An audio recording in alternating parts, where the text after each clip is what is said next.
Ah. Hai, apa khabar semua orang? Waalaikumsalam. Wah, diorang ni rasanya yang mana form 5 ni, diorang ni dah start cuti rasa. Oh, yang form 5 start cuti.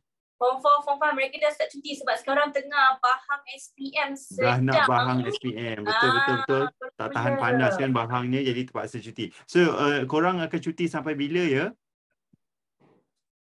Saya kan Miss Nisa macam dah pening dah sekolah-sekolah ni. Dah tak faham dah diorang punya jadual.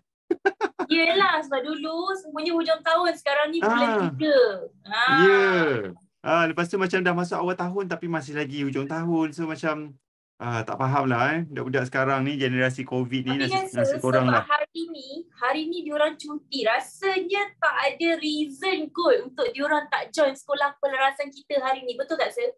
Betul. So cikgu So, dan kita juga Miss. expect mesti ramai. Betul, kita expect ramai. Kalau tak ada 2,000 orang, kita tak start lah. And seminar ni free, betul tak, Miss Nisa? Ya, betul. Percuma untuk student form 4 dan form 5. Ya, So, tolong betul. ada rakan-rakan you all untuk join. Bagi tahu Ya, free je. betul. Mana benda free sekarang ni. Kalau ada kawan yang masih lagi tidur tu, cepat kejut dia, call. Suruh dia orang masuk. Benda-benda free ni memang kita kena kejar. Benda bayar ni tak tentu lagi kita nak join. Betul. So kita tak bermula lagi. So saya rasa tak ada rasanya mereka ni boleh lagi kot untuk contact kawan you all yang mana yang tak pernah join MC Plus. This the time. Masa ni lah korang nak promote you all punya apa panggil apa? Plusian code, Plusian Brunel code. Time ni lah kita nak guna. Kita orang tolong you all tau. You all suruh diorang kawan you all masuk je kelas. Kita orang tolong promote supaya you all diorang akan masuk kelas ni. You all nak kan? So Untung cepat-cepat kan diorang share you all punya. zaman kita sekolah dulu, Miss Nisa, mana ada perenur-perenur ni. You masuk tuition yuran 200, bayar 200. Tapi adik-adik ni, dia ada apa? Plusian code prono, tak tahulah sebut macam mana. Kod-kod ni, boleh jadi bulan tu dia free, Miss Nisa. Ya, betul. Bayar guna kod aja sekarang. Saya pernah dengar ada student yang boleh dapat Plusian ni sampai dekat 3,000 tau, Sefazli. Serius lah. Lagi banyak pada gaji kita. So you all tak rugi sangat-sangat kalau you all tak gunakan peluang ni. Inilah masanya awal-awal nak masuk ke orang kata level yang baru. Seumah tak ada, seumah. Seumah dia. Cuba check belakang TV. Mungkin ada belakang TV Sepali ada ke? Tak ada? Ada. Tak muat. Seumah awak yang kacau dia lah sebulan 2 ni, dia memang busy. Dia sangat busy sekarang ni. Tapi okey kan kalau jumpa saya dengan Sepali pun okey kan? Okey, rasanya berapa orang dah masuk sekarang ni? Kami dah officially jadi budak accounts. Wow. Oh, you all semua dah dapat aliran yang mana sudah form 4? Sebab ada yang dah tahu dah. Ada yang belum, ada yang dah. Tapi ramai Sepali mereka ni, diorang memang betul-betul berminat untuk ambil course accounts. Betul, insan-insan terpilih. Yang terpilih je akan ambil account ni. Itu tu ayat tu. Insan-insan terpilih, betul. Hanya insan-insan terpilih je yang dapat untuk subjek accounts ni. Saya dapat account ni. Wah, terbaik. Hai Sepali, hai Miss Nisa, hai. Rasa special pula. Memanglah special. Okay, so rasanya kita boleh start kita punya seminar untuk hari ni. Alright. Okay, so girls and boys, are you ready untuk seminar sekolah perasan pada petang ini daripada jam 3 hingga 4.30? Are you ready with me and Sepali? Kalau ready, semua orang sudah kat ruangan chat cakap ready. Baru kita orang pun ready. Kalau you all tak ready, we all tak ready. Wah, semuanya dah ready, go. Yes, good. Semangat ni lah yang kita orang nak waktu petang-petang macam ni. Dah lah petang. Lagilah kita orang perlukan semangat daripada you all ni. Okay. So untuk pengetahuan you all, rasanya sekolah MC Pen dah berjalan rasanya lebih kurang 2 minggu kot, ke seminggu lebih saya tak pasti. Okay, so now is the turn untuk subjek accounts pula, iaitu kita diberi nama sebagai sekolah perasan bersama saya dan juga Sepali. Promax hadir. Promax pun ada. Ni abang-abang kakak-kakak ni. Promax join tapi tak sampai 200 lagi number kita ni. Macam mana ni? baru habis speaking tadi. Bagus untuk you all join untuk apa kata at least you all boleh dapat revise balik untuk sebelum you all nak ke SPM ni. Very good. Betul. Good alternative orang kata. Good initiative. Okay. So actually untuk sekolah perasan ni kita gabungkan student form 4, form 5 dan juga ada yang promet masuk. Congratulations. Okay, so kita akan pergi balik kepada basic account sedikit, iaitu dari segi klasifikasi, dari segi orang kata basic dari segi abli. Lepas tu kita akan pergi kepada pelarasan. Tapi untuk adik-adik form 4, mungkin awak akan rasa macam apa benda yang paling missing. Cerita ni tak pernah belajar pun. Yes, mungkin you all tak pernah belajar sebab you all pun baru nak bermula. Tapi tak apa, you all just menerima dulu apa yang kami akan ajar. Sebab apa yang kami akan ajar untuk perasan tu dia ada kena-mengena dengan basic apa yang saya akan terang pada permulaan nanti. So mungkin agak macam kekok sedikit macam benda ni tak apa, awak terima sahaja dahulu. Boleh adik-adik? Boleh. Good. Okay. So Sepali, can we go for our seminar perasan now? Okay, sure, kan. Alright, so adik-adik, hari ni nama pun sekolah pelarasan nama pun sekolah pelarasan. So jadinya fokus kita hari ni kita akan belajar pasal pelarasan lah. Tapi don't worry, untuk adik-adik form 4, kita raikan juga untuk adik-adik form 4 yang masuk kat dalam kita punya sekolah pada petang ni. You all masih lagi belum belajar pasal pelarasan. Pelarasan ni topik yang ke-6, topik yang ke-7. Abang-abang kakak-kakak form 5, abang-abang kakak-kakak Promax dah biasa dah dengan pelarasan ni, Miss Nisa. Memang dah pakar dah. Kita bagi PKK dia boleh balance terus ni diorang ni. Tapi untuk adik-adik form 4, korang masih tertanya-tanya pelarasan tu pasal apa. Tapi don't worry, be happy. Kita tetap akan cover benda yang basic. So Miss Nisa nanti akan cover pasal klasifikasi, perakaunan dan juga basic account. Ini berguna kepada semua student form 4 dan juga student form 5 dan juga Promax yang masih lagi kod-kod. Ada lagi yang tak tahu klasifikasi perakaunan, tapi cikgu rasa semua orang dah tahu dah. And kedua, lepas tu kita akan masuk bahagian pelarasan. Cikgu Pali akan terangkan pasal susut nilai dan susut nilai terkumpul. Kemudian Miss Nisa akan sambung hutang lapuk dan hutang lapuk terpulih. Lepas tu Sepali semula kita nak cerita pasal peruntukan hutang ragu, PHR. Dan lepas tu Miss Nisa akan explain pasal hasil dan juga belanja. Dan last kali pinjaman dan faedah atas pinjaman will be explained by Sepali juga. Jadi Miss Nisa, tanpa membuang masa, Cikgu Pali nak mempersilakan Miss Nisa untuk start kita punya seminar sekolah pelarasan hari ini. Kita akan mulakan dengan klasifikasi perakaunan. So adik-adik, please welcome Miss Nisa. Yay! Thank you, Sepali. Hi everyone. Okay, so saya punya video dah pindah. Cantik. Thank you, troopers. Okay, so adik-adik, tengah tepuk tangan ni. Wow, rasa concert gitu. Okay, so adik-adik, so you all, okay, untuk form 4, I akan terangkan sikit intro lah ya untuk berkaitan klasifikasi sebab adik-adik form 4 masih baru lagi. So akak-akak dengan abang-abang yang dah senior tu yang dah okay buat klasifikasi, I nak you sama-sama bantu I untuk terangkan pasal klasifikasi ni dekat adik-adik form 4. Boleh tak abang-abang akak-akak senior kita sekarang ni? Boleh, terbaik. Okay, so untuk adik-adik form 4, sebelum kita pergi perperasan, kita bagi a chance lah, satu peluang untuk you faham apa itu klasifikasi yang wujud dalam perakaunan. And I believe that you all dah masuk kelas saya, Sepali, Seoma berkaitan dengan klasifikasi. Mungkin kalau you tak masuk kelas klasifikasi pun, hari tu Miss ada buat satu seminar level up form 4. Miss ada terangkan sikit berkaitan dengan aliran dalam kitaran perakaunan. Okay. Dan Miss ada bagi tahu dekat you all, dalam kita nak membuat satu akaun yang lengkap, kita sebenarnya apa hasil dan tujuan yang kita nak buat. Sebenarnya kita nak sediakan satu report, okay, satu laporan dalam akaun yang mana kita panggil sebagai penyata kewangan. Okay, dan dalam penyata kewangan ni kita akan bahagikan dia kepada dua, iaitu apa kalau bahasa short form dia. Kalau akaun perdagangan untung rugi, bahasa short form dia kita guna selalunya, kita guna perkataan apa adik-adik? Yes, kita gunakan perkataan apa, iaitu akaunts perdagangan dan untung rugi. Manakala untuk PKK, penyata kedudukan kewangan ni adalah yang part yang kedua yang awak kena sediakan dalam penyata kewangan. Okay, so kadang-kadang student confused, Miss, mana satu saya nak kena masukkan ke dalam akaun perdagangan untung rugi, mana satu item yang kita nak masukkan dalam penyata kedudukan kewangan. So now I akan bezakan dia, simple. Okay, apa sahaja item yang melibatkan jualan, belian, hasil dan belanja, you all akan masuk ke dalam akaun perdagangan untung rugi. I ulang lagi sekali, jualan, hasil, belian, belanja, you akan masuk dalam akaun perdagangan dan untung rugi. Dan untuk aset, liability dan equity pemilik, you all akan masukkan dia ke dalam penyata kedudukan kewangan. Okay, so I akan bagi roughly explanation yang bagi untuk awak jelas, simple in a simple word supaya awak jangan lagi confused. Okay, kena hafal ke Miss? Permulaan mungkin bagi you kena hafal, tapi sebenarnya awak akan buat latihan sebanyak yang mungkin, nanti lama-lama awak akan terhafal dengan sendiri. Formasi ni kena faham, lepas tu dah akan dihafal.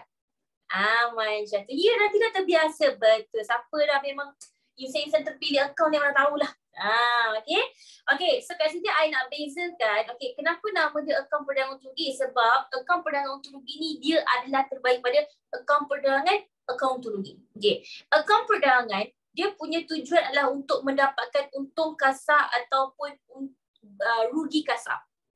Yes, iaitu untung kasar dan juga rugi kasar. Ini tujuan kita nak buat akaun perdagangan, untung ataupun rugi kasar. Macam ni. Okay. Apa maksud akaun perdagangan? Simple. Okay. Contoh dekat sini, Miss ambil satu perdagangan. Miss ambil awak jual selipar. Tak tahu kenapa dah pergi Miss keluar selipar. Okay. You jual selipar, sandal, sneakers, apa-apa je lah yang berkaitan dengan kasut-kasut. Okay. So, you akan jual kasut. Apa sahaja duit yang you dapat daripada jualan kasut tersebut, itu kita panggil sebagai jualan. Faham? Ini Miss terang dalam bentuk contoh saja supaya awak boleh gambarkan. Okay, so kalau awak bisnes tudung, you jual tudung, duit yang you dapat daripada jual tudung, itu pun kita panggil jualan. Alright? Okay.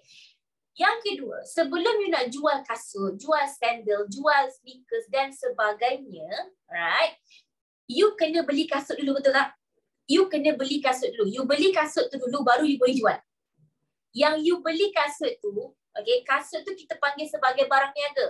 Okay, duit yang you keluarkan untuk beli kasut tersebut, beli barang niaga tersebut, itu kita panggil sebagai belian.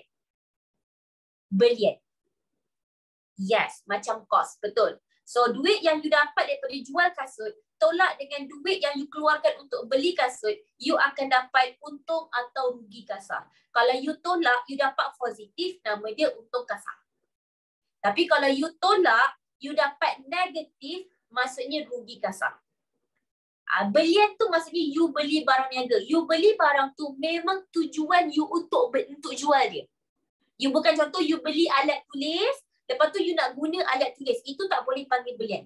Belian ni special. You beli barang tu memang tujuan you untuk nak jual dia balik. Faham tak? Itu kita panggil belian. So jualan adalah berkaitan dengan duit masuk bila you jual barang niaga. Memang you nak jual barang tu. Belian means that you beli barang niaga untuk you nak jual dia semula. So jualan duit masuk sebab you jual barang niaga. Belian maksudnya duit keluar sebab you beli barang niaga. That's it. Simple as that. I bagi contoh je. Okay? Okay, good. Okay. Tapi apa itu hasil dan belanja? Hasil dan belanja, dia sama macam dengan jualan. Jualan duit, masuk. Hasil pun duit, masuk. Belian. Belian duit keluar, belanja pun duit keluar. Beza dia adalah hasil ni duit masuk yang mana selain daripada you jual barang niaga you. Contoh Miss ambil, awak buat bisnes, awak simpan duit dekat mana? dekat dalam bank. You tak simpan bawah bantal ya. Kalau simpan bawah bantal, tolong bagi alamat. Miss datang rumah awak, Miss ambil duit bawah bantal awak tu. Business yang akan simpan duit dalam bank. Bila you simpan duit dalam bank, bank kata apa? Wow, thank you. Simpan duit dalam bank. I akan guna duit you ni untuk pergi buat investment, untuk pergi buat bagi orang pinjam. So nanti I akan dapat untung. So bank, dia happy dia dapat untung kan? So bank akan bagi you faedah. Diberi nama faedah atas simpanan. So faedah atas simpanan itulah hasil. Nampak tak? Dia berkaitan dengan duit masuk dalam perniagaan you. Tapi dia bukannya duit masuk sebab you jual barang. So apa sahaja duit masuk selain daripada you jual barang, itu kita panggil sebagai hasil. Kalau duit masuk disebabkan you jual barang, itu kita panggil jualan. Nampak tak beza? Dua-dua persamaan dia adalah duit masuk. Beza dia jualan ni you dapat duit sebab you jual barang. Hasil you dapat duit selain daripada you jual barang. Is it? Are you sure? Are you sure? Are you clear? Clear. Itu je, simple. Okay. Manakala untuk belanja pula sama dengan belian. Iaitu duit keluar. Dua-dua dia duit keluar.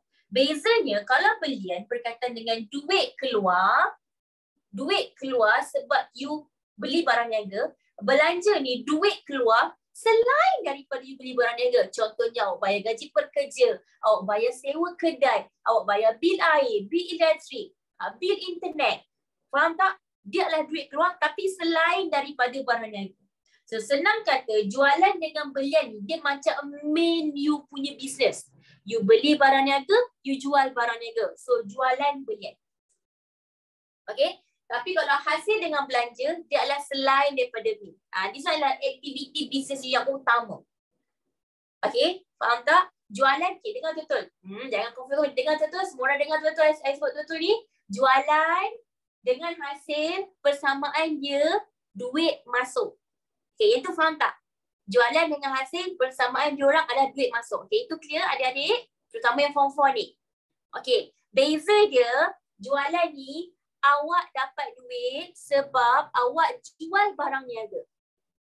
Hasil ni awak dapat duit. Senang kata kan, apa saja benda yang awak dapat duit tapi selain daripada you jual barang niaga. Contohnya you dapat diskaun, itu bukan berkaitan dengan barang niaga. Contohnya awak dapat faedah atas simpanan, awak dapat commission. I tak boleh sebut banyak-banyak term sangat sebab nanti ada di form 4 dia pening sebab dia masih baru lagi. Okay, so senang kata the simple for you guys. Jualan you dapat duit sebab you jual barang niaga. Hasil you dapat duit selain daripada you jual barang niaga. That's it. Belian, belanja, dua-dua berkaitan dengan duit keluar. Belian, you keluar duit sebab you beli barang niaga. Belanja, you keluar duit selain daripada you beli barang niaga. That's it, cukup. Macam tu je. Tapi yang penting ini duit keluar, ini duit masuk. So kenapa nak buat akaun perdagangan untung rugi? Sebab you nak tahu berapa untung, berapa rugi. Okay, clear? Clear with that? Okay, so itu terms dia. Okay, so I can go through dengan another one iaitu berkaitan dengan klasifikasi yang ada dalam penyata kedudukan kewangan yang mana ada 3. Yang pertama we call as asset, yang kedua we call as liability, and the third one is a equity per billion. Okay, apa itu aset? Simple word for you guys. Apa saja harta yang dimiliki dalam syarikat, itu kita panggil aset. Syarikat beli aircon. Aircon itu adalah harta. Harta perniagaan. Syarikat beli kenderaan. Kenderaan itulah harta perniagaan. Faham tak? You beli barang tersebut dan you gunakan benda tu. Itu adalah aset. Okay? Dan you adalah benda yang mana yang sangat bernilai. Yes, so asset is about harta yang mana sangat bernilai. Apa sahaja yang sangat bernilai dalam perniagaan itu kita panggil sebagai aset. Duit bernilai tak? Kalau tak bernilai, tolong ambil nombor akaun bank saya. Tolong transfer ke akaun bank saya. Okay, kita nak pergi ke yang apa? Gempa Syria tu. Okay, so apa sahaja yang berharga dalam perniagaan itu kita panggil sebagai aset. Okay, next is a liability. Liability ni adalah berkaitan dengan apa sahaja yang berkaitan dengan hutang, beban kepada perniagaan, tanggungan yang terpaksa ditanggung dalam perniagaan itu kita panggil sebagai liability. Contoh, awak pinjam duit dalam bank. Every month you kena bayar balik tak dekat bank. Yes, rasa beban tak? Yes, alah, dah lah pinjam kena bayar balik. Bebannya rasa. That we call as a liability. You pinjam, you tak bayar lagi, itu kita panggil liability. Yes, very good. Okay, and last but not least, we go for the equity pemilik. Equity pemilik adalah berkaitan dengan apa sahaja transaksi yang ada kena mengena dengan pemilik syarikat dan juga syarikat. Okay, apa saja yang ada kaitan di antara dua entiti ini kita panggil sebagai equity pemilik. Contoh, pemilik syarikat bawa masuk duit dalam syarikat. Pemilik syarikat bawa masuk kereta dia sendiri ke dalam syarikat. Pemilik syarikat bawa masuk komputer dia sendiri ke dalam syarikat. Ini kita panggil apa? Modal. So, modal adalah sebahagian daripada equity pemilik sebab dia melibatkan dua entiti ini, dua pihak ini. Pemilik syarikat mengambil duit daripada syarikat untuk kegunaan anak dia. Pemilik syarikat ambil barang runcit dalam perniagaan dia untuk kegunaan emak dia. So ini adalah berkaitan dengan apa? Ambilan. So as a conclusion, modal dan ambilan adalah sebahagian daripada klasifikasi equity pemilik. Sebab apa? Sebab dia melibatkan dua pihak ini. Faham? So itulah dia basic berkaitan dengan klasifikasi account. Faham tak? So as I roughly rumuskan, simple. Dalam akaun perdana rugi kita ada jualan, belian, hasil belanja. Jualan, belian, hasil belanja. Duit masuk, duit keluar, duit keluar. Duit masuk sebab barang niaga, duit keluar sebab barang niaga. Duit masuk selain daripada barang niaga, duit keluar selain daripada you beli barang niaga. Okay? Lepas tu untuk PKK kita ada 3. Aset, liability, pemilik. Aset adalah harta yang dimiliki oleh perniagaan. Liability adalah hutang yang terpaksa ditanggung oleh perniagaan.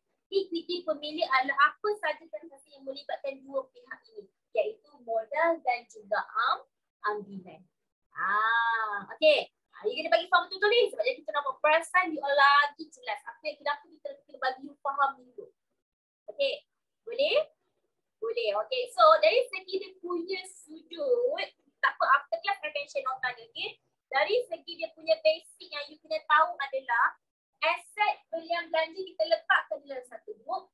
Liability, equity, pemilik, hasil dan jualan kita letakkan dalam satu book.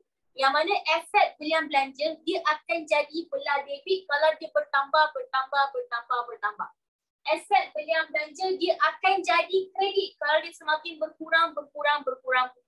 Contoh Miss ambil, you beli kenderaan menggunakan duit dalam bank. You beli kenderaan menggunakan duit dalam bank. Kenderaan adalah aset, betul? Duit dalam bank. Bank pun adalah aset, betul? Okey. Kenderaan. Bila you beli kenderaan you makin banyak ke makin sikit? Dulu dah ada 2 kenderaan, beli lagi 1 kenderaan. So kenderaan makin banyak makin sikit? Makin banyak. So kenderaan tu Miss akan jadikan dia debit sebab aset bertambah. Okey? Ni bukan making, ni adalah basic account. Okey? Yang kedua, bank. Bank, bila you guna duit dalam bank makin banyak ke makin sikit? You dah guna duit dalam bank awak. Duit dalam bank awak makin banyak makin sikit sebab you beli kenderaan tadi. Makin sikit. Maka bank, Miss tak boleh jadi debit. Sebab duit dalam bank awak jadi sikit kan? So duit dalam bank tu Miss akan jadikan dia kredit. So as a conclusion, kenderaan Miss debitkan manakala bank I kena kreditkan. Sebab apa? Sebab duit dalam bank jadi sikit, kenderaan dalam perniagaan jadi banyak. So itulah macam mana cara kita nak gunakan debit kredit. You kena tahu efek dia. Makin bertambah ke makin berkurang. Macam tu. Okay, so this is the basic. Ni you akan guna sampai bila. Okay, second group kita ada liability, equity pemilik, hasil dan jualan. Okay, apabila liability, equity pemilik, hasil dan jualan semakin bertambah, dia jadi belah kredit. Tapi kalau liability, equity pemilik, hasil jualan dia jadi kurang, dia jadi belah debit. Contoh, you pinjam duit daripada bank. You pinjam. Hutang you makin banyak, makin sikit. Makin banyak. So, pinjaman bank dia jadi kredit. Sebab hutang you makin banyak. Tapi kalau second situation, awak bayar hutang. Bila awak bayar hutang kepada bank, hutang awak makin banyak ke makin sikit? Makin sikit. So now, untuk situasi yang sekarang ni, pinjaman bank tak boleh jadi kredit. Dia jadi debit. Sebab apa? Sebab pinjaman bank jadi berkurang. Faham tak? So inilah dia kegunaan basic ni. Untuk kita nak tahu perbezaan dia kat mana dia, bila masa jadi debit, bila masa dia kredit. You kena tengok efek. Makin bertambah ke makin berkurang. So bila you tahu efek tambah kurang, so you akan tahu nak letak dia debit ataupun kredit. Macam ni. Okay. Are you clear? So inilah the basic account yang you perlu tahu. Dan barulah you boleh belajar pasal pelarasan. Yes, correct. Okay. Tak apa, nanti dalam kelas kita akan belajar lebih lagi untuk adik-adik form 4. Jangan risau, kita akan belajar lagi. Okay. Tapi kita akan gunakan knowledge ni untuk kita nak teruskan dengan perasaan kita hari ni. Okay, boleh? Nak screenshot silakan. Alright, okay, so that's it basic daripada saya. So, saya akan serahkan kepada Sepali untuk susut nilai. Silakan Sepali. Thank you Miss Nisa. Tepuklah tangan. Miss Nisa tepuk tangan. Miss Pali pula. Sepali tak pun. Dah, okay. Rasa macam Hakim Rusli pula orang tepuk tangan ni. Okay, baik. Thank you very much Miss Nisa.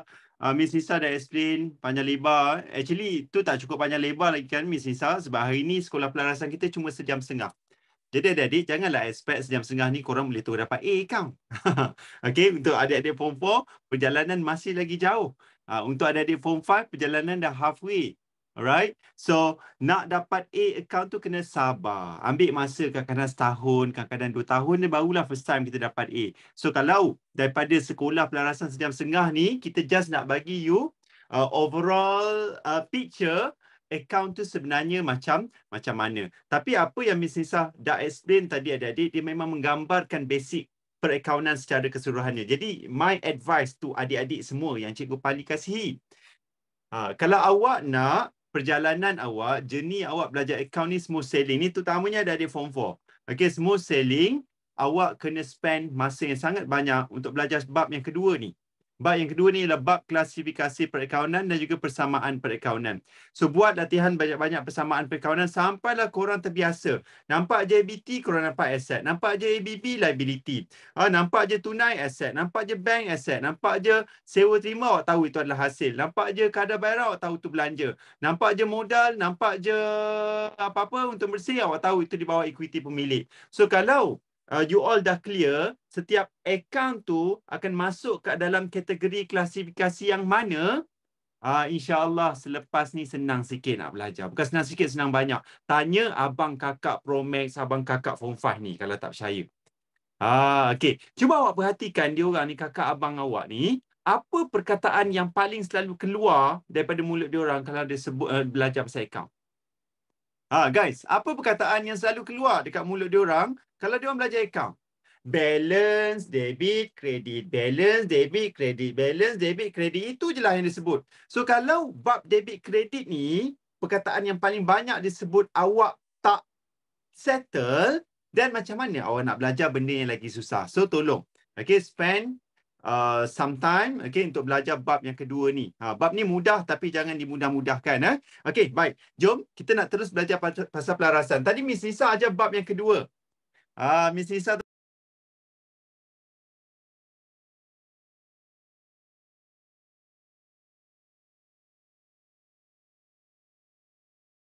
mute. Sorry, kenapa saya unmute? Okay, maaf. Okay, so kita nak terus lompat dekat bab pelarasan. So nanti adik-adik Form 4 dan adik-adik Form 5, awak dah belajar pasal ledger. Nanti kita akan belajar bab ledger, bab yang ke berapa tu? Ledger bab yang ke? Kenapa? Kelima. Lepas tu imbangan duga, kita akan belajar bab yang ke-6.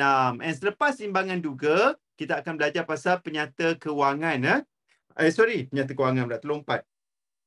Penyata kewangan selepas tu. And sebelum penyata kewangan, kita akan belajar pasal pelarasan dulu. Lepas pelarasan dan baru kita akan buat penyata kewangan. Adik-adik Form 4 pun dah faham dalam kelas Cikgu Pali, Miss dan juga selain dah cerita. Kerja accountant adalah kita kena sediakan laporan kewangan. Kita kena buat laporan. Laporan kewangan ataupun penyata kewangan adalah laporan yang menunjukkan kedudukan kewangan syarikat. Yang mana dalam tu kita akan laporkan untung bersih, APUR tadi yang bisnes aiskrim, dan juga aset, liability dan equity di dalam kita punya penyata kedudukan kewangan. Betul tak?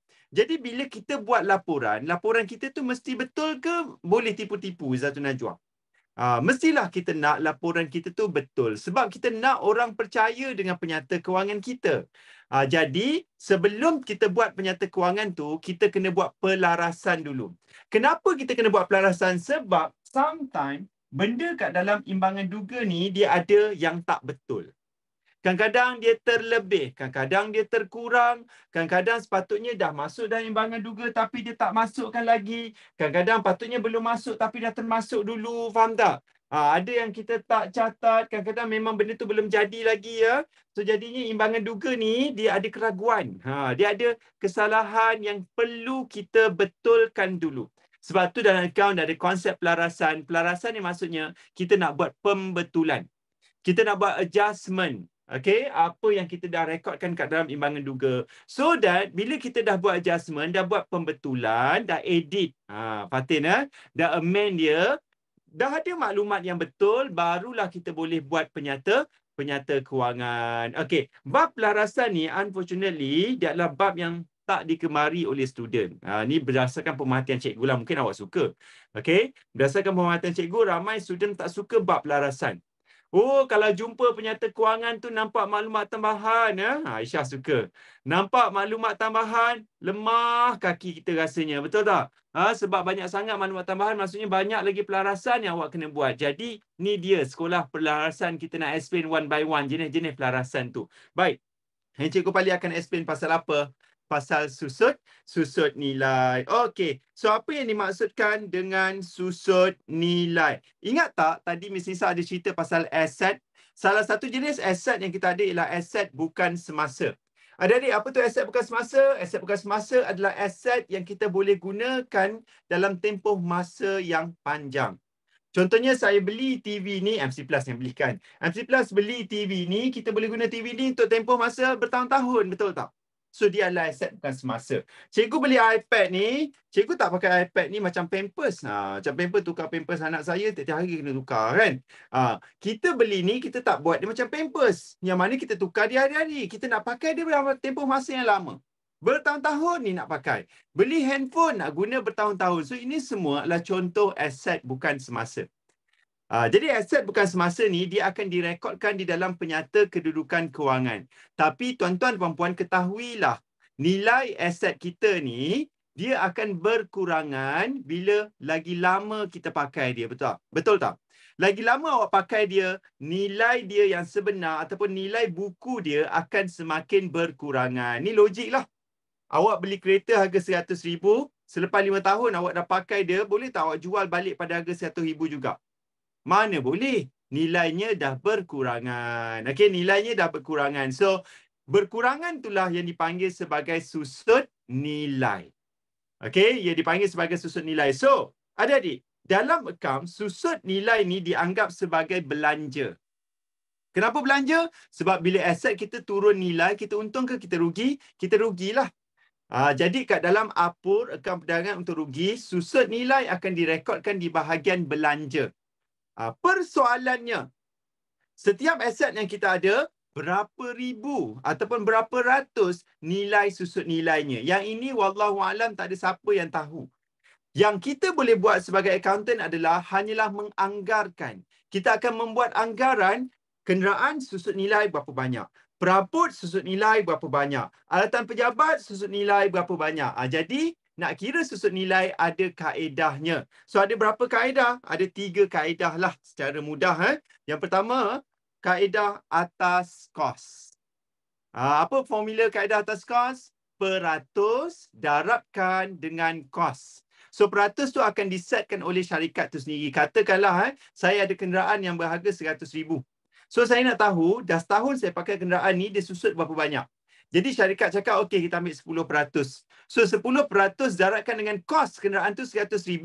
So saya dapat 10,000. Maksudnya kita menganggarkan susut nilai bagi kenderaan tahun lepas ialah RM10,000. Macam tu. Okey, so itu ialah atas kos. Kaedah yang kedua dipanggil sebagai kaedah baki berkurangan. Jadi kalau cikgu tutup SNT ni formula dia sama tak? Sama, sebiji. Peratus darabkan dengan kos. Cuma nama dia baki berkurangan. Bila disebut baki berkurangan maksudnya kita kena tolakkan dengan susut nilai terkumpul. Susut nilai terkumpul ni akan diberi di dalam soalan. Don't worry, cikgu apa tu susut nilai terkumpul mana saya nak cari? Don't worry Mash, sebab dalam imbangan duga, susut nilai terkumpul tu akan diberi peratus, diberi kos, diberi SNT tu pun diberi. Awak just plug in formula tu dan awak akan dapat susut nilai menggunakan kaedah baki berkurangan. Dan yang ketiga, kita ada kaedah nilai scrap. Apa tu nilai scrap? Nilai scrap formulanya kos tolakkan dengan nilai scrap. You dah dapat nombor, bahagikan dengan usia guna aset tersebut. Okey, usia guna aset tersebut. Dan apa yang akan terjadi? Awak akan dapat susut nilai menggunakan kaedah garis lurus. Alia Masyarah, kaedah atas kos tu sama dengan garis lurus ke? Okey, good question. Good question. Awak pernah dengar kaedah garis lurus, betul tak? Garis lurus ni adik-adik ada dua. Yang pertama, atas kos ialah garis lurus. Dan yang kedua, nilai scrap pun sama garis lurus. So nilai scrap dan atas kos kedua-duanya di bawah kaedah garis lurus. So bergantunglah kalau soalan tu cakap kirakan susut nilai alatan pejabat menggunakan kaedah garis lurus. Kalau soalan tu bagi nilai scrap, maksudnya awak kena guna kaedah nilai scrap. Tapi kalau dia just cakap, kirakan susut nilai bagi alatan pejabat menggunakan kaedah atas kos, menggunakan kaedah garis lurus. Dan nilai scrap tidak diberi. Maksudnya awak just gunakan kaedah yang pertama, kaedah atas kos. Okey tak Alia Masyarah untuk menjawab soalan tu? So ini 3 kaedah. Nanti form 5, ni kakak-kakak abang-abang Promax tahu. Form 5 korang akan belajar kaedah yang keempat iaitu kaedah penilaian semula. Tapi cikgu tak nak ajar yang tu dulu. Okey, kita tengok yang 3 ni dulu. Baik. So guys, cuba tengok kat sini. Ini contoh soalan cikgu bagi. Tak pun boleh tak kita terus tengok soalan trial? Okey, jom kita tengok soalan trial. Ni Cikgu Pali, Miss Nisa dah sediakan soalan trial. Ini trial Negeri Pahang 2021. Cikgu, apa maksud nilai scrap? Amni, thank you for asking. What is nilai scrap? Adik-adik, nilai scrap adalah nilai aset tu masa kita nak trade in dia. Trade in ni maksudnya awak dah tak nak guna dia, awak nak jual, tu kita panggil trade in. Okey, katakanlah saya ada kereta, saya dah pakai kereta tu 20 tahun. Kalau start engine tu bunyi 1 minit, baru dia start engine. Buruk sangatlah kereta tu. One day cikgu nak beli kereta baru, kereta lama ni jual-jual semua orang tak nak beli sebab buruk sangat dah. So cikgu jual je kat kedai besi buruk. Jual kat kedai besi buruk dapat RM500. RM500 tu dipanggil sebagai nilai scrap. Ini akan diberi dalam soalan. Kalau soalan tu nak awak guna nilai scrap, dia akan bagi awak nilai scrap, dia akan bagi tahu awak aset tu digunakan untuk tempoh masa berapa lama. 10 tahun bagi 10 tahun lah. Mana dah dapatkan notes ni? Notes ni insyaAllah selepas kelas ni Miss Nisa akan upload. Okey, korang boleh downloadkan. Okey, baik. Ya. Alright, so jom kita tengok contoh soalan pasal susut nilai. Okey, contoh soalan pasal susut nilai. Ada tak? Cuba kita tengok maklumat tambahan nombor 8 ni. Korang tak ada just tengok kat depan saja adik-adik. Susut nilai bagi aset bukan semasa dikira berdasarkan polisi berikut. Jom kita tengok. Dia cakap lengkapan 10% setahun menggunakan kaedah baki berkurangan. Apa formula baki berkurangan tadi? Peratus darabkan dengan kos, tolakkan dengan susut nilai terkumpul. Okey, jom kita tengok ke atas. Mana kos? Kos mana kos? Lengkapan ada 30,000. Ada tak susut nilai terkumpul lengkapan? Ada 3,000. Don't worry Mas sebab soalan akan bagi benda-benda ni. Okey, soalan akan bagi benda-benda ni. So, formula baki berkurangan. Peratus. Berapa peratus dia cakap? 10%. 0.1. 10 bagi 100. Darabkan dengan kosnya 30,000. Tolakkan dengan susut nilai terkumpul 3,000. Kirakan please. Awak akan dapat 2,700. Inilah yang dipanggil belanja susut nilai bagi lengkapan. Okey. Ini nanti akan direkodkan di mana? Di dalam apur bahagian belanja. Faham? Boleh? Kedua, jangan lupa ya tuan-tuan dan puan-puan, kita kena kira juga SNT bagi lengkapan ni. SNT bagi lengkapan. Tadi susut nilai. SN. Now, susut nilai terkumpul yang baru. Cikgu, bukankah kat soalan dah bagi susut nilai terkumpul tadi? Ya, ini ialah susut nilai terkumpul lengkapan yang lama. Sekarang kita nak kira susut nilai terkumpul lengkapan yang baru tahun ni punya. So, caranya adalah ambil SNT yang lama 3,000. Okey, ambil SNT yang lama 3,000. Tambahkan dengan susut nilai kita yang baru tadi, 2,700. And kita akan dapat 5,700. Faham tak? So, itu ialah susut nilai terkumpul yang baru. So, tuan-tuan dan puan-puan, cikgu nak ingatkan yang ini akan masuk kat dalam apur bahagian belanja. Yang ini akan masuk kat dalam PKK yang Miss Nisa dah explain tadi. Okay, Miss Nisa dah explain tadi. Okay, baik. Adik-adik form 4, saya faham. Mungkin awak macam bela-bela sikit apa benda cikgu ni ajar. Oh, kau macam ni, aku ingatkan senang. Relax, ini bab yang ke-6. So, kalau awak yang baru belajar bab 1 tak faham, logik tak? Logik. Kalau faham tu Alhamdulillah. Kalau tak faham, tengok je. At least you nampak gambaran. Faham sikit, Nurin Aini? Good. Alright. Seterusnya, tadi kaedah baki perkurangan. Saya nak tunjuk contoh kaedah garis lurus. Kita ambil contoh alatan pejabat. 25% setahun menggunakan kaedah garis lurus. Garis lurus tadi Cikgu Pali cakap ada dua. Atas kos dengan apa lagi satu? Nilai scrap. Ada tak soalan ni bagi maklumat pasal nilai scrap tuan-tuan dan puan-puan sekalian? Tak ada. Maksudnya automatik kita akan gunakan kaedah atas kos. So kirakan susut nilai alatan pejabat. How much? 0.25. 25 bagi 100 ni. Garis lurus darabkan dengan kos. Okay, cuba kita cari. Ada tak alatan pejabat di atas? Alatan pejabat. Where are you alatan pejabat? Ni dia. 9150. Okey, 9150 darabkan. Kirakan please dapat berapa? Tekan kalkulator. 0.25 darabkan dengan 9150. You all akan dapat. Alamak, dapat sen-sen pula. 228750 sen. Sen lah. You nak bunda boleh. Jadi 2788 pun okey. Ataupun nak jawab 228750 sen pun okey. Bukan dosa pun. Okey. Dan yang kedua macam biasa. Jangan lupa kira sekali susut nilai terkumpul. Tadi susut nilai. Now susut nilai terkumpul. Caranya ambil susut nilai terkumpul yang lama. Ada tak kat atas dia bagi susut nilai terkumpul alatan pejabat? Tiada. Kalau tak ada nak buat macam mana? Tak ada lah. Kosong. And yang baru 2288. So, kita dapat SNT yang baru 2288. Kaedah sama. Cuma kali ni dia tak bagi kita susut nilai terkumpul yang lama. Kalau dia bagi info atas kos dengan nilai scrap, nak kena pilih yang mana? Insyirah dia tak akan buat macam tu. Dia akan bagi salah satu sahaja. Okey, dia akan bagi salah satu sahaja. Kalau dia bagi nilai scrap, certainly you kena guna kaedah nilai scrap. Saya buat alatan pejabat. Irina, alatan pejabat 25. 0.25. Okey, boleh? Alright, so that is all for susut nilai. Jadi cikgu serahkan balik kepada Miss Nisa. Miss Nisa akan terangkan ke awak pasal hutang lapuk dan juga hutang lapuk terpulih. Please, Miss Nisa. Thank you, Sir Pali. Terbaiklah. You all clear tak? Sangat-sangat detail Sir Pali terangkan di dalam masa yang singkat. Sir Pali boleh terang sangat detail untuk kaedah-kaedah banyak-banyak macam tu. Okay. Tapi you tak boleh depend on soalan itu sahaja. So you kena buat banyak lagi baru you betul-betul boleh apply apa yang Sir Pali explain tadi. Okay. So untuk part yang tadi Sir Ilai dah settle. So I akan go through on my prep pula. I akan terangkan lagi dua jenis perasan, iaitu hutang lapuk dan hutang lapuk terpulih. Okay, come, I tell you a story. Okay, everyone, I nak tanya you all lah. Is it normal? Bukan normal lah. Adakah situasi ini wujud dalam dunia? Ada orang ni hutang kita, lepas tu tak bayar. Benda tu wujud dalam dunia ni.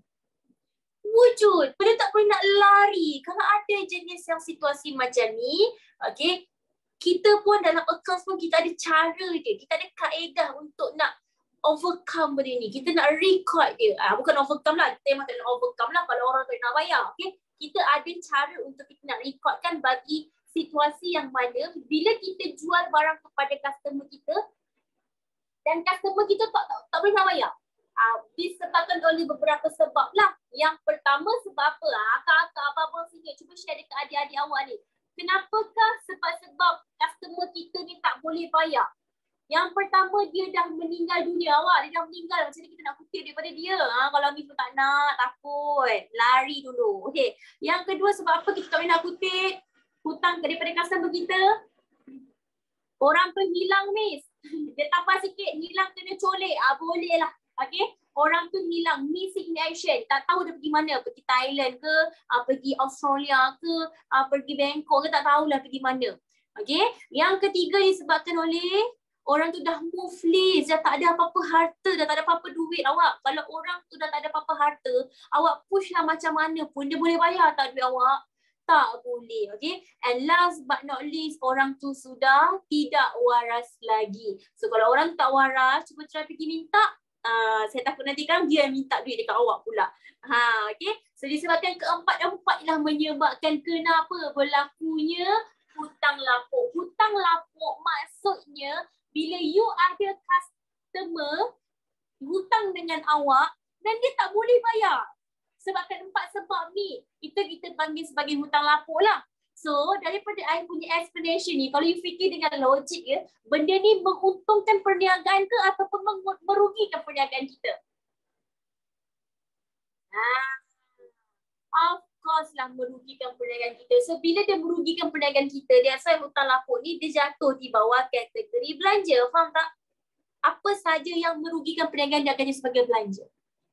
Yes. Okay, dan sebabkan dia dah tak boleh nak bayar, adakah awak still nak reserve lagi nama dia dalam list-list customer awak? Tak boleh. Okay, adik-adik, form-form terutamanya, kalau customer yang berhutang dengan kita ada satu special name tau untuk dia. Nama dia we call as account belum terima. Bahasa short form dia adalah ABT. Kenapa nama dia account belum terima? Kita tak dapat lagi duit dari dia. Sebab tu nama dia account belum terima. Yes, tak terima lagi duit. Betul. So, bila ada di situasi hutang lapuk macam ni, apa yang awak kena buat? First thing, awak punya ABT, awak kena kasih tolak dulu. You kena tolak kan. Kenapa kena tolak? Sebab dulu nama dia masih lagi dalam list name nama-nama kita punya pelanggan. Okay, tapi disebabkan awak boleh dengar suara saya tak? Dekat sini hujan sangat lebat. Boleh, saya cuba kuatkan suara saya, okey? Okey.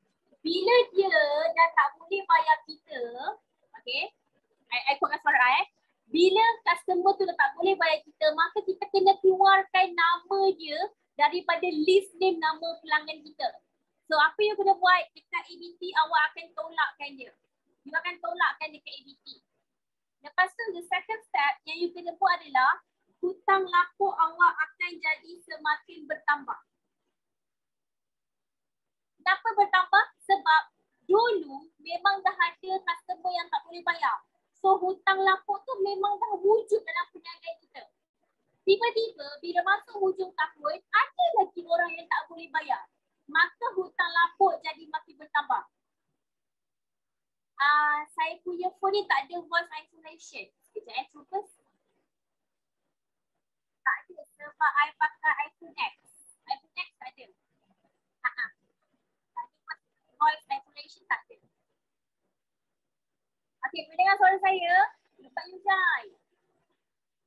Boleh Tapi saya cuba kuatkan suara saya. You all tolong naikkan volume, okay? Okay, awak semua doa okay supaya hujan reda. Okay, so I akan buat adjustment yang untuk hutang lapuk ni. Okay. Okay, dengar Okay. So, I contoh kat sini soalan.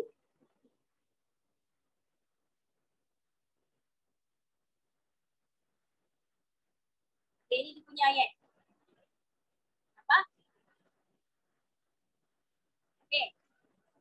sini, bagi seorang penghutang. Penghutang ni maksudnya ABT. Bagi seorang ABT, RM600 dihapuskan sebagai hutang lapuk. So, dia nak bagi tahu dekat kita ada seorang ABT yang mana dulu dia berhutang kita sebanyak RM600. Okay.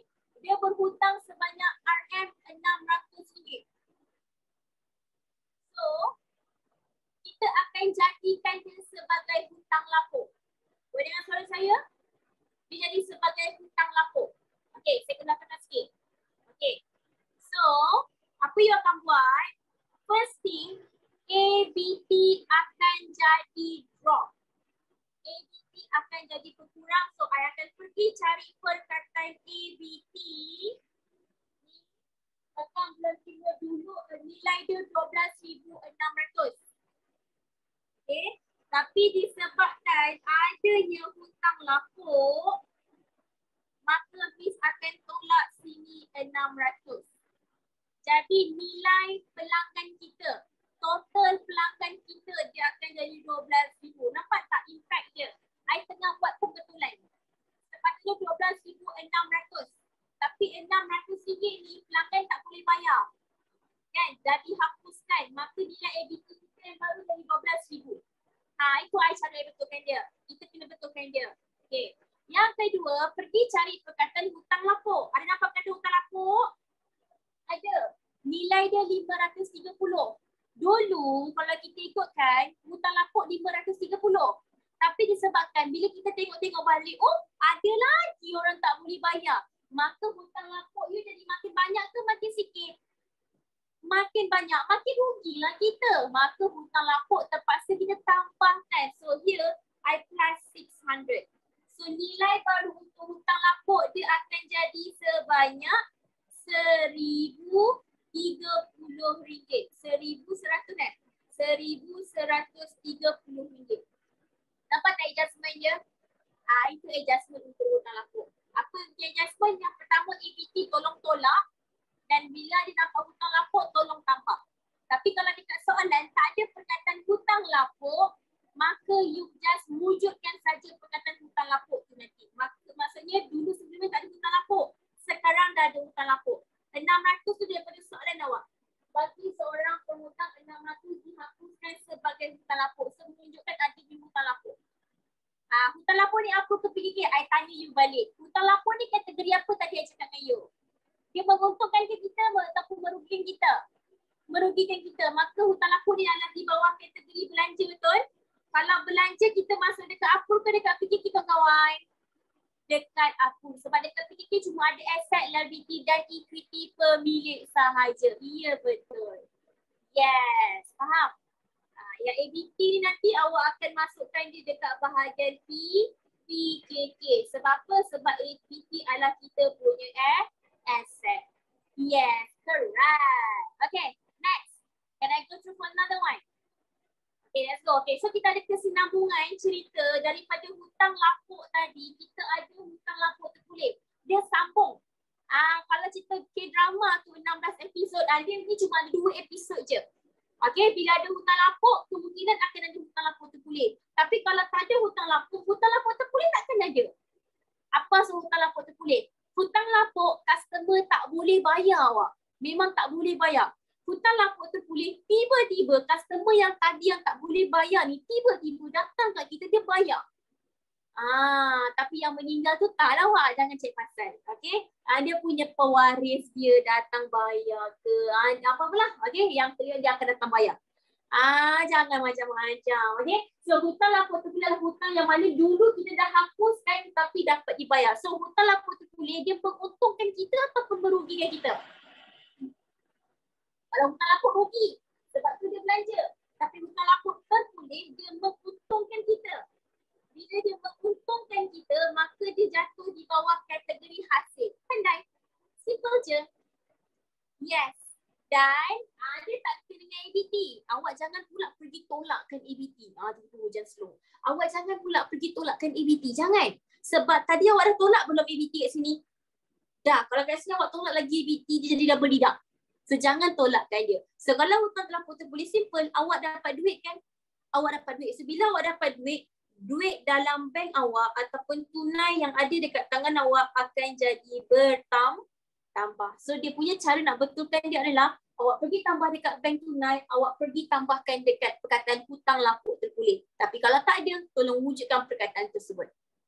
Yeah, lagi kita bagi example sikit. Okay, so example je. Kat sini cuba baca. Penerimaan tunai hutang pelanggan sebanyak 400 yang telah dihapus kira sebagai hutang lapuk pada tahun 2019. Dulu kita dah hutang lapuk kan, ABT kita seorang ni tahun 2019 dulu. Tiba-tiba kita dapat penerimaan tunai daripada kita punya pelanggan ni sebanyak 400. So ini adalah situasi apa? Hutang lapuk ke hutang lapuk terpulih? Kita dapat duit tau. Ini adalah situasi hutang lapuk terpulih. So kita dapat duit, so duit kita makin banyak ke makin sikit duit kita ni. So kita dapat duit makin banyak. So you pergi, saya kata tunai, so you pergi dekat tunai, pergi tambahkan 400. So I pun carilah perkataan tunai, I tambah kat sini 400. Dapat tu jadi 4, I tambah lagi 400. So sekarang duit kita dah jadi bernilai 7,800. Nampak tak? I tambahkan dia, I betulkan dia. Okay, lepas tu kita cari perkataan hutang lapuk terpulih. Ada ke tak ada perkataan hutang lapuk terpulih? Ada. Dulu hutang lapuk pulih boleh, hutang lapuk samalah lebih kurang. Hutang lapuk terpulih dulu memang dah ada 460. Lepas tu kita dapat lagi 400. Hutang lapuk terpulih makin banyak ke makin sikit? Makin banyak. So kat sini pun I akan tambahkan dia 400. Itu je. So dekat ABT hutang lapuk tak betul lah ke? Tak payah. Sebab sekarang kita bukan pasal hutang lapuk. Hutang lapuk tu dia dah record dulu punya. So jangan cancelkan dia. Okay, so kita just adjust on part hutang lapuk terpulih saja. Betul. So dekat ABT, apa tadi saya cakap? Kalau dekat ABT, you pergi tolakkan ABT, lepas tu you pergi tambahkan perkataan hutang lapuk. Kalau hutang lapuk terpulih, you pergi tambahkan dekat bank atau tunai. Kalau dia kata bank, pergi tambah bank. Kalau dia kata tunai, pergi tambah tunai. Dan hutang lapuk terpulih, you pergi tambahkan. Hutang lapuk tak payah tolak 400 ke? Tak payah. Itu cerita dulu punya. You jangan tolak dia lagi. Okay, so kita just record pasal hutang lapuk terpulih saja. You jangan tolak ke hutang lapuk. Hutang lapuk tu kita memang dah declare dulu. Dulu kita dah kira sini awak sini. Okay, belanja kita dah tambah itu, hasil kita tambahkan dia. So nanti jadi kontra. Dia akan jadi automatic, dia akan jadi hilang. Faham tak? Faham tak? So you jangan pergi tolakkan hutang lapuk. Jangan. Awak just tambahkan saja dekat hutang lapuk terpulih saja. Iya. Okay. Boleh Okay, so that part is untuk hutang lapuk dan hutang lapuk terpulih. Dan selepas hutang lapuk terpulih, dia akan continue dengan satu lagi perasan yang mana kita panggil sebagai peruntukan hutang ragu. Okay, saya akan pass kepada Sir Fazli untuk terangkan berkaitan dengan PHR. Okay, Sir Fazli, it's your part. Thank you. Okay, thank you Miss Nisa bersama Sir Pali lagi sekali. Dah bosan ke belum? Guys, boleh bertahan lagi? Belum lagi. Alhamdulillah seronok. Dia kan belajar account ni, apa-apa subjek pula kan. Kalau kita belajar tu, kita rasa zooknya. Zook bahasa Arab Kita belajar rasa macam apa nak cakap? Rasa macam shock. Tu maksudnya awak ada passion dalam account. So, awak belajar apa-apa subjek pun adik, try untuk cari passion tu. Sebab passion itulah yang akan menguatkan kita. Orang lain penat belajar account, tapi disebabkan passion, kita rasa kita tak penat belajar account. Kita seronok. Betul tak? Okay. Cuba cari kemanisan account tu. Macam mana nak cari kemanisan account tu? Awak tak boleh belajar style macam burung kakak tua. Tahu tak burung kakak tua? Burung kakak tua dia ikut balik apa yang kita cakap. Betul tak? Tapi dia faham tak adik-adik apa yang dia cakap? Dia tak faham. Awak tanya dia soalan, dia tanya awak balik soalan yang sama. Jangan jadi macam burung kakak tua. So, jangan menghafal. Saya pesan banyak kali kat budak-budak account ni, account bukan subjek menghafal. Kalau awak rasa geografi tu subjek menghafal, sejarah tu subjek menghafal, no, account is not like that. Tidak. The only thing yang you kena hafal dalam account yang Miss Nisa ajar awal-awal tadi. ABLEH, klasifikasi perakaunan. Mana debit, mana kredit. Itu je benda yang awak kena hafal. Jangan tanya kenapa. Lain-lain, awak kena fahamkan. Awak kena tahu kenapa dia masuk debit, kenapa dia tolak, kenapa dia masuk kredit, kenapa dia kena darab dan sebagainya. Dan daripada situlah awak akan rasa manisnya belajar account. So tolong sikit-sikit kita fahamkan konsep account ni. Okay, baik. So tadi, Miss Nisa cerita pasal hutang lapuk dengan hutang lapuk terpulih. So Sir Pali akan sambung pasal peruntukan hutang ragu. Ni dia ada kait-kaitannya lah. Dia ni sepupu sepapat dengan hutang lapuk terpulih ni ya. Peruntukan hutang ragu. So tuan-tuan dan perempuan ingat lagi tak pasal ABT? Apa tu ABT? Akaun belum terima. Ada adik form 4. Akaun belum terima tu apa? Akaun belum terima adalah orang yang berhutang dengan kita, Izzurin, sebab kita jual barang kepada dia secara kredit. Betul tak? Okay. Kenapa ABT ni dianggap sebagai aset? Sebab patutnya dia dah bayar duit tu dekat awak. Tapi dia tak bayar lagi sebab dia tak ada duit, dia nak hutang dengan awak. Jadi duit awak ada pada dia. That's why ABT kita anggap dia sebagai aset semasa. Hence, dia akan direkodkan di dalam penyata kedudukan kewangan. Okay? So, ABT kat dalam penyata kedudukan kewangan. So, cikgu bagi awak contoh. Katakanlah awak ada ABT sebanyak RM10,000. Maksudnya Ali hutang 1,000, Ahmad hutang 2,000, Masura hutang 250. Totalkan semua hutang diorang ni, ABT kita semua ni, hutang diorang ada RM10,000. So adik, bila ada orang-orang yang berhutang dengan awak nak buat apa dengan diorang ni, Abiana? Kita kena kejar dia, kita kena kutip duit tu daripada dia. Betul tak? Kita kena tegaslah dengan ABT ni, suruh dia bayar hutang secepat yang mungkin. Betul? Persoalannya, awak yakin ke awak boleh kutip kesemuanya RM10,000? Adik-adik, yakin tak kita boleh kutip kesemuanya RM10,000, Rashidah? Dah kita dah start rasa ragu-ragu. Betul tak? Saya rasa tak dapat rasa sebab ada seorang ABT tu, ya Allah, dia punya degil tu Tuhan saja yang tahu.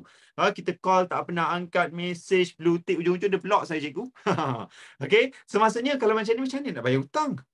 So maksudnya kita ada rasa ragu-ragu yang kita boleh kutip kesemuanya RM10,000, betul tak? Jadi dalam akaun, seorang accountant dia kena melaporkan penyata kewangan, dan penyata kewangan ni mesti melaporkan benda-benda yang sebenar sahaja. Ni kita panggil konsep perwakilan benar, betul tak? Kita sendiri tahu daripada RM10,000 tu, kita cuma boleh kutip RM9,500. Lagi RM500 tu mana? Lagi RM500 tu awak cakap awak ragu-ragu awak boleh kutip. So dalam akaun, walaupun ABT awak RM10,000, adik-adik, awak kena declare. Awak kena isytiharkan daripada RM10,000 tu, berapa peratus yang awak rasa awak tak boleh nak kutip. Okay? So itulah yang dipanggil sebagai peruntukan hutang ragu. Dia dah berlaku ke belum? ABT tu belum bayar hutang. ABT tu memang betul-betul dah lari ke? Tak. Kita tak tahu lagi. Kita tak kutip lagi dia. Tapi kita rasa macam kita tak dapat nak kutip. Kan ada kan macam kawan-kawan kan? Dia hutang kita RM5. Belanja, bukan belanja. Pinjam duit kau RM5, aku lupa nak buat duit hari ni. Dia cakap RM5. Tapi kita tahu dah perangai kawan kita ni. Dulu pun dia hutang kita RM2 tak bayar lagi. Tahun lepas hutang kita RM50 tak bayar lagi. Betul tak? Sampai habis belajar tak bayar. Sampai dah grad form 5 dia tak bayar lagi. Kita tahu perangai dia. So kita pun bagilah RM5. Tapi dah hati kita tahu, kita ragu-ragu yang dia akan bayar balik. Betul? So itulah dia peruntukan hutang. Peruntukan hutang ragu. Okay, baik. So now, macam mana kita nak tahu peruntukan hutang ragu tu berapa ringgit daripada ABT? Tak ada cara lain, kita kena buat estimation. Kita kena buat anggaran. Okay, macam mana buat anggaran? Kita akan bagi peratusan lah. Syarikat dia akan set. Tahun ni peruntukan hutang ragu 5%. Tahun lepas peruntukan hutang ragu 2%. Kenapa tahun ni 5%? Sebab tahun ni kedudukan ekonomi tak berapa nak bagus. Kita sendiri dapat rasa tahun ni ekonomi tak apa-apa nak bagus, kita jual barang slow, ABT asyik lari daripada bayar hutang, kita rasa ragu-ragu lebih sikit dan kita letak 5%. Nanti tahun depan, tengok ekonomi dah okey, dah baik, ABT ni kita tak payah kejar, dia pula kejar kita nak bayar hutang. Maksudnya ABT tahun depan bagus. So maksudnya tahun depan tu nanti, awak akan rasa lebih yakin ke lebih tak yakin? Lebih yakin yang ABT akan bayar hutang. So mungkin Izzatun Najwa kita akan turunkan daripada 5% jadi 2%. Begitu. Dia berubah-ubah. Tapi kaedahnya sama tak? Sama je. Peratus darabkan dengan ABT bersih. Peratus yang ditetapkan oleh syarikat, darabkan dengan ABT bersih. So adik-adik, ini contoh soalan. Dia akan bagi kita ABT, 20,000 katakan. Inilah PHR tahun lepas, 125. Maksudnya tahun lepas PHR adalah 125. Sekarang kita nak kira PHR yang baru. Okey, PHR yang baru. So maklumat tambahan cakap, PHR diselaraskan 2% atas ABT. 2% atas ABT. So apa step cara nak buatnya? Step yang pertama, Step yang pertama, kita kena kira dulu PHR yang baru. Soalan dah bagi PHR yang lama. 125. Okey, kita nak cari PHR yang baru. Stepnya adalah peratus darabkan dengan ABT terus. Dan awak akan dapat PHR yang baru. Kalau soalan tu tak bagi hutang lapuk. Faham? Kalau maklumat tambahan tak bagi kita hutang lapuk, you terus darabkan peratus dengan ABT. Tapi kalau soalan dia bagi kita hutang lapuk. Maksudnya apa yang awak kena buat, dik? ABT tu tolakkan dulu dengan hutang lapuk, baru darabkan dengan peratus. Ni kalau ada hutang lapuk. So, dan awak akan dapatkan PHR yang baru. So, soalan ni ada tak dia bagi kita hutang lapuk? Tak ada. So, kita terus darabkan 2%, 0.02, darabkan dengan 20,000, kita punya ABT, you akan dapat 400. So, PHR 125 ialah PHR tahun lepas, 400 ialah PHR tahun ini. Ini ni nanti akan direkodkan di mana? Dia akan direkodkan di dalam penyata kedudukan kewangan. Gitu. Okey. Step yang kedua, awak dah dapatkan PHR yang baru. Step yang kedua, bandingkan PHR baru dengan PHR yang lama. Hutang lapuk tu hutang lapuk yang baru, adik-adik. Bukan hutang lapuk keimbangan duga. Hutang lapuk dengan maklumat tambahan. Yes. Alright. Awak dah dapat PHR yang baru. What to do next is, you bandingkan. Compare PHR baru dengan PHR lama. Kalau PHR baru lebih banyak daripada PHR lama, beza dia akan jadi belanja.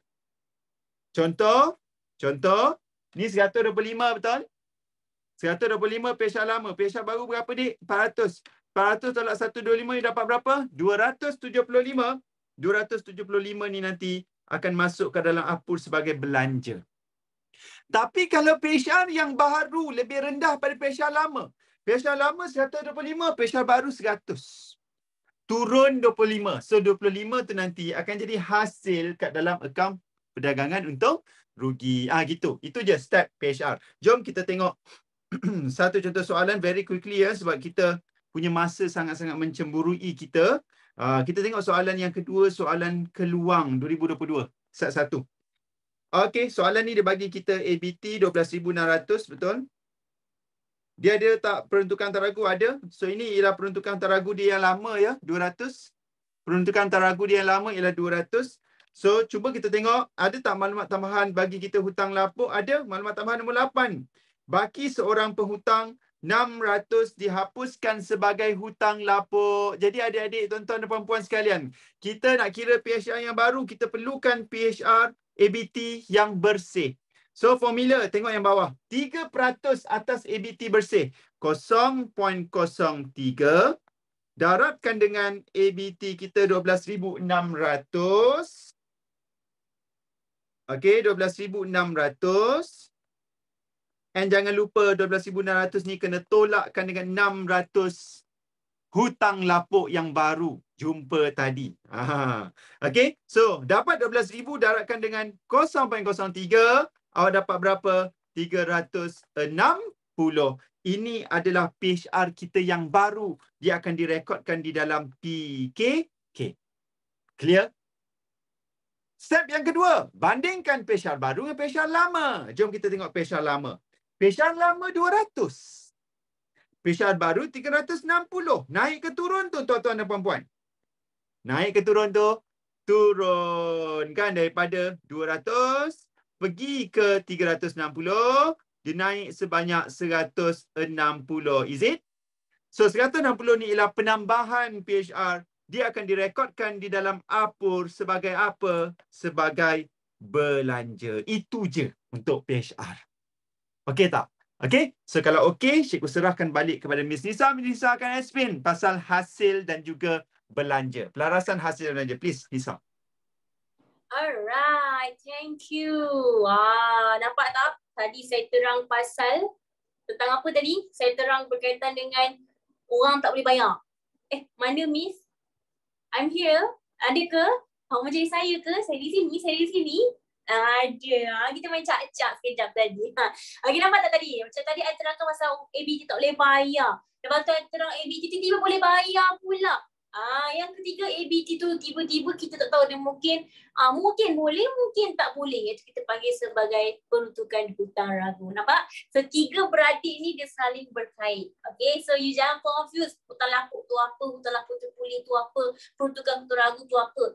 Kena faham terms dia betul-betul. Barulah tak confuse. Jangan Falia. Okay. So now I akan pergi kepada yang bahagian yang seterusnya iaitu berkaitan dengan pelarasan hasil dan belanja. I think that this one is the best part yang ramai student suka. Dan the best part is untuk pelarasan hasil dan belanja boleh dikatakan dalam banyak-banyak maklumat tambahan, pelarasan hasil dan belanja ni yang paling banyak dia keluar. Okay, tak keluar 2, dia keluar 3. Tak keluar 3, dia keluar 1. Tak keluar 1, dia keluar 4. Bergantunglah kepada soalan. Okay? Okay, ready? Tak 4, 5. Sambung teruskan sampai 10. Okay, so kita pergi kepada pelarasan hasil dan belanja. Apa itu pelarasan hasil dan belanja? Simple. Okay, awak kena ingat macam ni. Bila awak nak rekodkan dalam akaun perdagangan rugi, awak tahu kan dalam akaun perdagangan rugi kita ada jualan, hasil, belanja, belian. Is it true? Yes, okay. Situasi macam ni dia akan wujud. Miss, perasaannya soalan wajib SPM ke? Ya awak. Memang wajib akan keluar. Tak keluar kat milikan tunggal, keluar ke perkongsian. Tak keluar perkongsian, dia keluar ke RTL. Tak keluar ke RTL, dia keluar ke pengeluaran. Dia ada di mana-mana. Dia akan sentiasa menghantui awak. So kena mantapkan. Okay? Okay, so untuk hasil belanja, perasaannya simple sangat. Kita macam ni awak. Bila awak ada menerima hasil ataupun awak ada membayar sesuatu perbelanjaan, which is a belanja lah, okay, dia akan ada situasi yang mana mungkin awak tak terima lagi hasil tu. Dengar betul? Ataupun mungkin ada sebahagian daripada hasil awak terima sampai terlebih-lebih hasil tu. Dapat in advance, dapat awal. Ya, betul. Okay, nampak tak? Ataupun situasi yang kedua berkaitan dengan belanja. Ada mungkin certain perbelanjaan awak tak bayar-bayar dia lagi. Patut dah kena bayar dah, ambil elastik dah bulan 2 ni, tak bayar-bayar lagi. Itu kita panggil belanja awak tak bayar lagi lah. Ataupun ada juga certain perbelanjaan yang mungkin awak bayar in advance. Time tu poket tebal, bayar lebih lah. Bulan ni poket tebal, duit banyak sikit. Bayar lebih. Situasi itu wujud awak, bukan tak wujud. Wujud. Bukan saja dalam perniagaan, even dalam kita punya daily life pun ada. Kan, contohnya mak awak, adik, mak saya tak ada duit kecil lah adik, mak bagi ekstra lah, mak bagi RM10. So RM10 ni untuk duit belanja hari ni dengan besok. Hari ni RM5, besok RM5. Benda tu pernah berlaku tak dekat awak? Pernah. Sama juga dalam bisnes. Bisnes pun pernah, bisnes pun ada juga benda berlaku. Okay, ataupun situasi ke, adik, mak tak bawa duit, dah tertinggal pers ni, pakailah duit adik dulu, besok mak ganti. Itu tak dapat lagi. Itu adalah hasil yang awak tak terima lagi. Kalau mak awak bagi lebih, kan, itu hasil yang awak terima lebih, kan. Main ganti 2 kali ganda main. Okay. Kalau awak terima lebih, itu kita panggil sebagai hasil belum terpulih. Kalau hasil yang awak tak dapat lagi, ini kita panggil hasil belum terima. Kalau hasil yang awak terima lebih daripada yang sepatutnya, kita panggil sebagai hasil belum terpulih. Faham tak? Macam mana kita nak tahu dia lebih atau kurang, semuanya bergantung kepada tarikh. Okay, contoh kat sini kalau awak tengok dekat bawah ni, kita ada kat sini accounts kita start pada 1/1/2020. Ini adalah tarikh awal. Okay, tarikh awal. Ini adalah tarikh akaun kita tutup pada 31 Disember 2020. Tempoh akhir. So apa sahaja hasil yang awak dah terima in advance, okay, selepas daripada tarikh 31, ini kita panggil hasil untuk terpulih. Tapi kalau ada hasil sebelum daripada tarikh akhir kita, 31/12, sepatutnya awak dah terima dah. Katalah sampai sewa. Awak dah terima dah sewa tu sampai bulan 12, tapi awak tak terima lagi. Awak terima sampai bulan Oktober saja. Awak terima sampai 31 Oktober 2020 saja. So bulan 11 dengan bulan 12 tak terima lagi. Itu kita panggil hasil belum terima. Faham? So itu adalah berkaitan dengan hasil. Awak tak terima lagi, awak terima terlebih-lebih. Okay. Belanja pula sama. Kalau ada certain perbelanjaan yang awak tak bayar lagi sehingga bulan Disember, tarikh akhir, Ini kita panggil sebagai belanja belum bayar. Patut awak dah kena bayar sebab kita nak buka akaun, kita buat akaun Perdana Menteri sampai 31 Disember 2020. So segala hasil dan belanja kita kena record sampai Disember. Tak kisahlah awak dah bayar ke, awak belum terima ke, tak kisah. Kita kena record sampai bulan 12. Okay, so hasil awak belanja yang awak tak bayar lagi kita panggil sebagai belanja belum bayar. Tapi kalau ada serta perbelanjaan patutnya awak bayar bil elektrik sampai bulan 12. Tapi apa yang berlaku, awak pergi bayar sampai bulan 2 tahun depan. So bulan Januari dengan bulan 2 yang awak bayar advance tu, itu kita panggil belanja prabayar. Faham? So jadi untuk situasi yang ini, yang selepas daripada tarikh akhir ni, ini kita panggil situasi yang mana awak terlebih. Terlebih bayar, terlebih terima. Faham? Tapi kalau situasi sebelum daripada tarikh akhir, ini kita panggil sebagai terkurang. Means that awak terkurang tak bayar lagi. Awak terkurang tak terima lagi. There is a difference. So macam mana kita nak adjust dia kalau situasi ini berlaku? Simple. Kalau awak terkurang, logiknya, I cakap apa tadi? You dah bayar ke? You belum terima ke? Tetap kena record. I don't care. I tak nak tahu you lebih ke kurang apa. I tak tahu. Yang I nak tahu you kena record sampai bulan 12. So bila dia terkurang, apa yang patut you buat? You kena tambahkan. Kenapa kena tambah? Sebab kita nak record juga hasil dengan belanja sampai bulan 12 punya expenses tu. Yes, tapi kalau untuk situasi terlebih, boleh tak kita record sekarang awak tengah buat account sampai 31 Disember tapi awak pergi record bulan 1, bulan 2 punya hasil dan belanja tahun depan punya. Boleh tak record dalam ni? Tak boleh sebab kita punya cut off sampai sini. So untuk situasi belanja perbayaran hasil belum tu boleh sebabkan dia terlebih, maka you kena tolakkan. Boleh? So kalau terlebih, buat apa? Tolak. Kalau terkurang, buat apa? Tambah. That's it. Okay, lepas tu bila dah buat macam tu, apa yang you kena buat? You kena buat satu reminder. Kenapa kena buat reminder? Katakanlah awak tak bayar lagi. Kan awak kan dah kena tambah kan? Kan cakap tadi kan, tak bayar pun tak apa. Kena tambah. Tapi kenapa? Kenapa kena buat reminder? Sebab takut lupa. Nanti kalau tiba-tiba masuk bulan depan, hari tu bukan dah bayar ke? Belum. Dah bayar lah. Belum. Nampak? Dia jadi lupa. Sebab tu kita kena tulis perkataan ini, kena tulis perkataan ini, kena tulis perkataan ini, kena tulis perkataan ini dalam akaun supaya bila masuk tahun baru kita nampak. Oh, lah tahun lepas punya bil tak bayar lagi. Oh, benda ni kita dah terima lah in advance. So bulan ni tak terima dah lah. Faham tak? So you kena record. Okay, so situasi apa? Sama ada tambah. Kalau dia terlebih kalau dia kurang kena tambah. Kalau dia terlebih kena tolak. Lepas tu tolong buat reminder. Tolong wujudkan perkataan-perkataan ini. Okay? Itu sahaja. Okay, kita try buat exercise. Boleh. Okay, jom. Okay, tengok soalan dekat depan ni. Tak apa, nanti soalan ni akan share kemudian. Awak fokus di apa yang nak buat sekarang ni. Okay? Okay, first thing bila awak nak buat benda ni. Benda pertama tolong tengok kita punya account tutup bila. Kita punya account tutup pada 31 Mac 2020. Semua orang sebut dalam kepala dah fikir apa? Kita punya account sampai Mac. Tak boleh lebih, tak boleh kurang. Dia betul-betul kena ngam 31st March 2022. Okay, so let's read the question. For example, kat sini kita baca sama-sama. Bil internet bulan Mac 2022 berjumlah 200 masih lagi belum dibayar. Bulan Mac, adakah bulan yang termasuk dalam kita punya account sekarang ni? Adakah bulan Mac 2022 adalah bulan yang termasuk dengan apa yang kita sedang buat account sekarang ni? Yes, sebab dia tutup pada 31 Mac. Dan dia kata belum bayar dan awak kalau fikir secara logik, kalau belum bayar, awak rasa dah record ke belum? Logiknya. Belum. Sebab dia tak bayar lagi, dia tak record lah. So, apa yang you kena buat? Okay, bil internet kita akan tukar kepada perkataan apa dalam accounts? Adik-adik yang mana form 4, I kenalkan dengan you dengan satu perkataan baru, kadar bayaran. Kadar bayaran tu maksudnya you bayar bil elektrik, bil air, bil internet, bil pembentungan, segala bil-bil kita akan combinekan satu nama dia adalah kadar bayaran.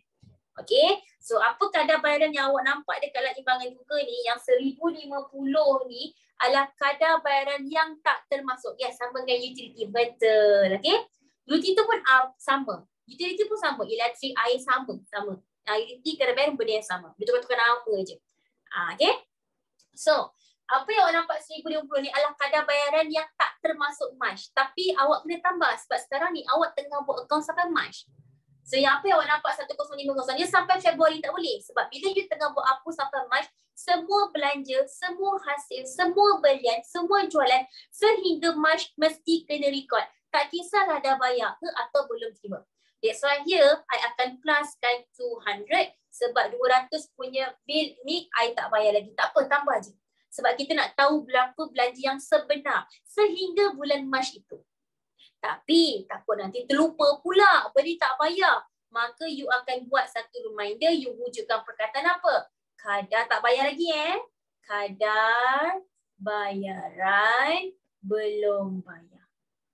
Dan belum bayar dia adalah apa? Awak tak bayar lagi. Awak berhutang, beban ni, tanggung ni. Maka dia di bawah kategori apa? Liability. That's why akan masukkan 200 ni dekat belah kredit sebab kadar bayaran belum bayar di bawah kategori liability. Ya, betul. Okay, faham? Yes. Okay, selesai? Selesai. Okay, itu je. That's it. I wujudkan perkataan ni as a reminder. Lepas tu sebabkan ini adalah terkurang tak bayar lagi, I tambah sahaja. Nanti untuk yang ni liability masuk mana? Masuk PKK. Sebab liability kan yang cakap tadi PKK ada 3 je. Asset, liability, isi milik. Dan kadar bayaran di bawah kategori belanja. Bila belanja masuk mana nanti? Masuk apur. Macam tu. Okay. Boleh, cantik. Okay, next. Kita pergi yang seterusnya. Okay, seterusnya. Kita baca nombor 3. Sewa yang dibayar termasuk sewa rumah kediamannya. Oh, okay. Sikit. Bukan. Itu bukan hasil belanja. Okay. Nombor 4. Salah soalan. Okay. Insurans telah diperbaharui untuk tempoh setahun pada 1 Jun 2021. Okay, kawan-kawan. Dia kata dia ada bayar insurans. Insurans ni untuk tempoh berapa lama, kawan-kawan? Untuk tempoh berapa lama tu? Untuk tempoh setahun. Nampak tak? Insurans dia renew rotak dia. Insurans tu untuk tempoh setahun. Dan ada bagi amount tak kat sini? Tak ada. So bila tak ada, tak apa. Pergi tengok keimbangan dulu. So insurans yang kita dah bayar untuk setahun tu nilai dia adalah dekat sini 960.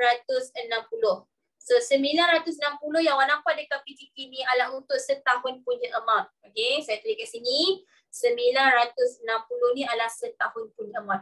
Kalau dia kata setahun, sebab dia cakap, kita pun tak tahu ini situasi terlebih bayar ke terkurang bayar. Kita pun tak tahu. So cara yang paling selamat, tolong buat timeline. That's the paling spesifik sangat. Dan cara yang paling spesifik. So bila you kata setahun, kalau dia start pada Jun, means that dia akan berakhir bila? Kira setahun. Sampai Julai, ya ke? Jun, Julai, Ogos, September, Oktober, November, Disember, January, February, March, April, Mei. Ada berakhir pada Mei. Kita kira nanti salah kira. Nanti kira-kira. Okay. So maksudnya dia akan stop pada 31 Mei tahun 2022. But apa yang you perasan dekat sini, kita sekarang ni, kita bukan buat account sampai Mei. Kita punya accounts berakhir pada 31 March. So kalau I buat cut off timeline here, we stop should be on here. 31st March 2022. So what happened here? Dia adalah something yang berkaitan terlebih. Dan insurans kategori belanja ke hasil? Belanja. So when it comes to belanja, so means that here dia akan jadi sebagai insurans prabayar. So ini yang you nak kena buat adjustment. Inilah yang pulasan yang awak kena adjust sekarang ni. Okay? Okay, now I tanya you. Insurans prabayar sekarang ni berapa bulan terlebih? Bulan 3 is include. So lepas pada bulan 3. Bulan 4, bulan 5. 2 bulan yang terlebih. So kita nak cari 2 bulan punya amount. Setahun punya amount 960. Kalau I nak cari untuk 2 bulan saja, 960. Berapa yang terlebih? 2 bulan. Dan 160 ni untuk berapa bulan punya insurans?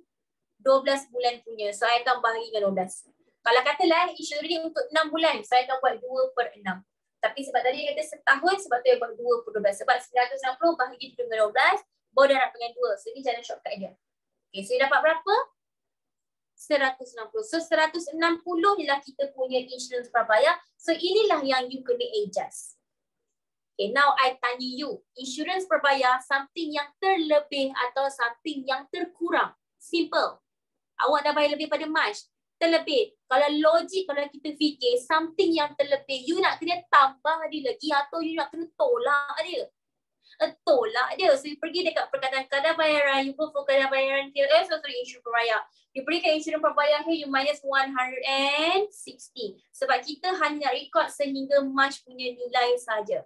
Tapi what if kalau I terlupa? Alamak, terlupalah kita dah bayar. That's why you need to put a reminder. You kena remind diri you. So apa you akan buat? You akan wujudkan a new terms here as what? Insurans prabayar. And insurans prabayar, you bayar in advance, so that still your money. Duit you lagi. That's why insurans prabayar is your asset. So asset I put on debit side here 160. That's it. Dapat tak? Simple je adjustment I. You nak tolak, you nak kena tambah. Lepas tu buat reminder. That's it. Simple as ABC. Tak ada apa pun. Ya, betul. Okay? Boleh? Okay, and the last part. The last one. Okay. Last one. Habis dah. Seorang pekerja masih belum dibayar gaji sebanyak 1,500. Pekerja, gaji ni belanja, tak bayar lagi. Awak rasa-rasalah tak bayar lagi ni apa yang kita nak buat? Dia something yang terkurang ke something yang terlebih? Kurang. Bila kurang you kena buat apa? Tak bayar lagi ni. Tambah. So you pergi, sekarang tengah cerita pasal gaji kan? You pergi dekat depan cari perkataan gaji. Okay, cari perkataan gaji. You tambahkan dekat sini 1,500. 1,500. Okay, lepas tu you akan wujudkan perkataan apa? Baru. Gaji belum bayar. Dan gaji belum bayar masih hutang. So it's a liability. So I will put on the credit side here 1,500. So here we go. So settle lah perasaan hasil dan belanja. Boleh faham? Simple. Itu saja. Yeah. Okay. Terbaik. Okay. So I will pass to Sepali. Sepali, I'm done on my part. Okay, thank you Miss Nisa. Miss Nisa ada kelas lepas ni. Berikan tepukan tangan walaupun Miss Nisa tak dengar. Okay, baik. Thank you Miss Nisa. Selamat kelas. Okay, I have to go everyone. Sebab ada kelas, kita akan jumpa on the next class. Okay, so you akan bersama dengan Sepali. Thank you everyone. Bye. Okay, ya. Kalau rasa Miss Nisa ajar faham sangat-sangat, silalah subscribe kelas Miss Nisa. Okay, baik. Adik-adik, kita nak sambung part yang last kali iaitu pinjaman dan juga faedah atas pinjaman.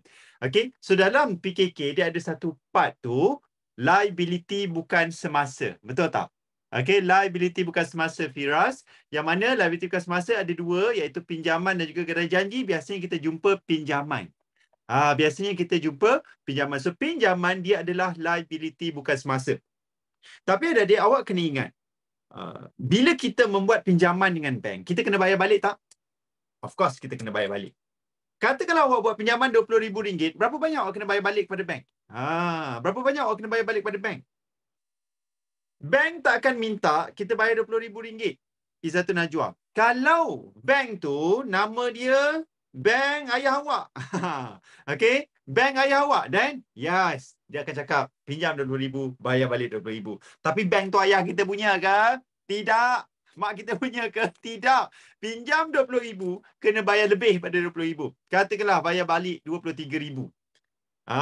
Okay, bayar balik RM23,000. Yang lebih RM3,000 tu dipanggil apa? Dia panggil sebagai faedah atas pinjaman. Faedah atas pinjaman. So dalam akaun, pinjaman ialah liability, manakala faedah atas pinjaman ialah apa? Belanja. Belanja akan masuk ke dalam APUR. So pinjaman akan masuk dalam PKK, manakala faedah atas pinjaman akan masuk ke dalam APUR. Okey, baik. Cuma faedah atas pinjaman ada dua jenis pula. Ada faedah atas pinjaman yang sepatutnya kita bayar, dan ada faedah atas pinjaman yang kita belum bayar. Faedah atas pinjaman belum bayar akan masuk dalam PKK, manakala faedah atas pinjaman yang sepatutnya kita bayar akan masuk ke dalam APUR. Jom kita terus tengok contoh sebab kita ada 1 minit saja lagi. Miss Nisa ambil masa saya ni. Okey, baik. Kita tengok soalan yang kedua dulu. Kita tengok soalan keluang dulu ya. So soalan keluang dia tulis kat sini, pinjaman kita ada 10,000 kat sini dek. 10,000. Okey. And cuba tengok maklumat tambahan. Dia cakap pinjaman bank telah dibuat pada 1 Januari 2022 dengan kadar faedah 12% setahun. So now kita nak kira faedah atas pinjaman. Guys, tengok dia buat pinjaman pada 1 Januari. Akaun kita berakhir pada 31 Mac. Cukup tak setahun tu? Tak cukup setahun. Cuma ada 3 bulan. Januari, Februari, Mac. Danish. So, bila awak nak kira faedah atas pinjaman, macam inilah caranya. 0.12, 12 bagi 100. Darabkan dengan pinjaman kita 10,000 tadi. And disebabkan pinjaman kita baru 3 bulan umur dia, darabkan dengan 3/12. Kalau cukup setahun, tak payah darab bulan. Kalau tak cukup setahun, darabkan dengan berapa bulan? 3/12. Dan awak dapat 300.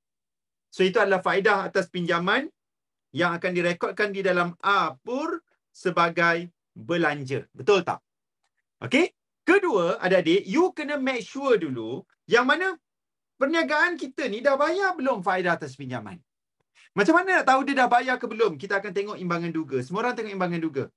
Ada tak dia tulis faedah atas pinjaman? Ada tak? Ada tak?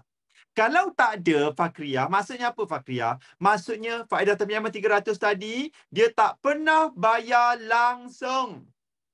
Dia tak pernah bayar langsung, Zu. Maksudnya, faedah atas pinjaman ada lagi yang belum bayar. Kita panggil faedah atas pinjaman belum bayar. How much? RM300 yang sepatutnya kita bayar. And then kita tak pernah bayar langsung, kosong. So, yang kita belum bayar RM300. So, ini nanti akan masuk ke dalam PKK sebagai liability semasa. Nampak tak? Sebagai liability semasa. Afif, faedah atas overdraft bank lebih kurang sahaja cara dia. Okey, macam inilah juga. Okey, so selesai faedah atas pinjaman. Kedua, kita nak cakap pasal pinjaman pula. Tuan-tuan dan puan-puan, cuba kita tengok ke atas. Ada tak ada tulis pinjaman bank 10,000? Ada? Cuba awak tengok, dekat maklumat tambahan, ada tak dia nyatakan 10,000 ni nak kena bayar dalam masa berapa tahun? Ada tak dia nyatakan 10,000 ni kena bayar dalam masa berapa tahun? Tak ada. Dia tak ada sebut berapa tahun kena bayar. So, kalau dia tak sebut berapa tahun kena bayar, 10,000 tu automatik akan masuk kat dalam liability bukan semasa. Okey, automatik akan masuk dekat liability bukan semasa di dalam PKK. Are you all good? Automatik 10,000 semuanya masuk kat dalam PKK liability bukan semasa. Kalau dia tak beritahu berapa tahun kena bayar. Cikgu, macam mana pula kalau soalan tu bagi tahu berapa tahun kena bayar? Apa yang kita kena buat? Jom kita tengok soalan yang pertama. Soalan yang pertama pasal apa tadi? Negeri apa? Pahang. Pahang. Jom kita tengok. Pinjaman dia. Kita ada pinjaman 13,500 di sini. Kemudian kat bawah ada maklumat tambahan pasal pinjaman. Dia cakap pinjaman 15,000. Maksudnya pinjaman yang asal ialah 15,000. Telah diperolehi pada 1 Januari. Tempoh bayar balik pinjaman 5 tahun. Nampak tak tuan-tuan dan perempuan dia sebut bayar balik dalam masa berapa tahun? 5 tahun. Ini caranya lain sikit. Faedah atas pinjaman adalah 8% setahun. So, jom kita kira faedah atas pinjaman 0.08 Vigilant. Darabkan dengan 15,000 nilai pinjaman yang asal. Jangan ambil yang kat imbangan duga. Ambil yang asal 15,000. Darabkan dengan 6/12. Kenapa 6/12? Pinjaman buat pada 1 Januari 2021. Tarikh tutup 30 Jun 2021. Berapa bulan tu? 6 bulan. Tak cukup setahun. So, you kena darabkan dengan 6/12. You akan dapat 600 tu. So, inilah faedah atas pinjaman yang kita kena bayar. Dia kena rekod bahagian belanja di dalam APUR. Guys. Okey, baik. Persoalannya, dah bayar belum faedah atas pinjaman? Dah bayar ke belum faedah atas pinjaman ni? Jom kita cek ke atas imbangan duga. Ada tak dia tulis faedah atas pinjaman? Ada adik? Ada tak? Ada 200. Maksudnya daripada 600 tadi Fakriyah, dia dah bayar 200. Okeylah, dah bayar sikit. Maksudnya berapa yang dia belum bayar? 600 tolakkan 200 yang dah bayar di imbangan duga. Ada lagi 400. Ini akan jadi faedah atas pinjaman belum bayar dia akan masuk kat dalam PKK sebagai liability semasa sebab awak hutang, tak bayar lagi.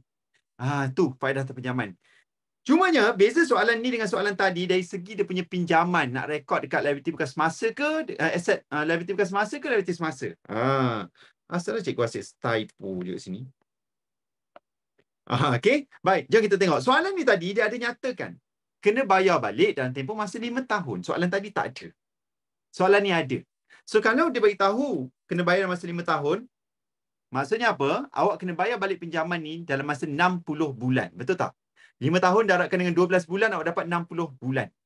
So, maksudnya adik-adik, daripada 60 bulan tu, 12 bulan adalah liability semasa. Saya kira ni, 15,000, darabkan 12 per 60. Daripada 60 bulan tu, 12 bulan ialah liability semasa. Darabkan 12 per 60, dia dapat 3,000. Ini awak akan rekodkan di PKK sebagai liability semasa. Faham ke tak? Boleh? Boleh tuan-tuan dan puan-puan sekalian? Boleh. Kenapa 12 bulan cikgu semasa? Sebabnya kita kan belajar liability semasa adalah liability yang kena bayar dalam tempoh masa 12 bulan. Okay. Maksudnya daripada 15,000 tu, 3,000 kena bayar dalam masa 12 bulan. So, dia dianggap sebagai liability semasa.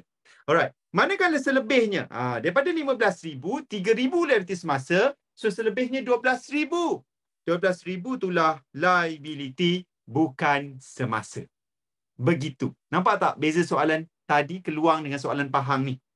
Ada beza sikit Okay, so lepas ni kalau nampak pinjaman tu dah tak confused dah nak buat macam mana. Okay, adik-adik, itu sahaja daripada Miss Nisa dan juga Sepali Petani. Kita orang minta maaf sekiranya ada apa-apa kekurangan. But hopefully yang Form 4 dah nampak sedikit gambaran. Kau ni belajar macam mana? Kita akan belajar pasal pelarasan. And so that korang akan ready ke benda ni. Okay, yang Form 4, yang Form 5, hopefully ini adalah eye-opener kepada awak. Okay, barulah nampak pelarasan ni macam ni rupanya. Senang rupanya pelarasan ni. Selama ni aku duk fikir susah. Rupanya dia senang.